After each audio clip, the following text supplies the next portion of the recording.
De l'extérieur, cette maison semble saine. Enduit propre, volets fonctionnels, mais à l'intérieur, c'est le désastre. La montée des escaliers est rongée par les moisissures et les champignons. La chambre à coucher n'est pas épargnée, ni cette autre pièce. Plus inquiétant encore, cette vidéo tournée 15 jours après l'emménagement du couple en 2016. On y voit un ruissellement d'eau un jour de forte pluie. 3 ans plus tard, les travaux n'ont toujours pas été effectués. Il faut changer complètement le Velux.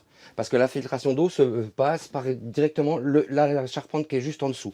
Donc, il avait par contre fait venir une entreprise qui avait pris les dimensions du Velux. Il y a de ça, c'était en juillet 2016. Et depuis, plus de nouvelles. Joint par téléphone, le propriétaire s'explique. Il ne sait pas qu'on l'enregistre. Je vais les faire, j'ai toujours gardé ma position. C'est-à-dire ? Écoutez, madame, je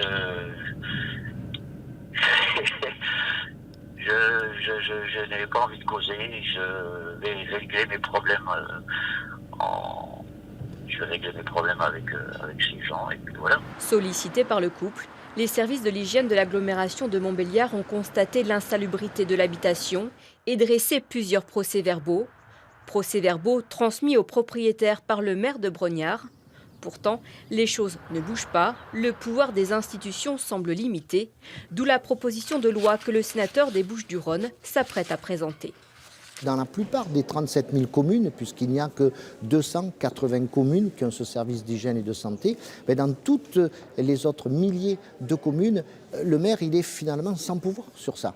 Il n'a que la possibilité d'interpeller la préfecture, d'interpeller l'agence régionale de santé. Et c'est très long, c'est très dur de déplacer les agents de l'État pour venir voir un cas particulier dans un village. David aimeraient quitter ce logement dont le loyer s'élève à 800 €, mais leur activité professionnelle d'éleveur canin ne leur laisse pas beaucoup de possibilités.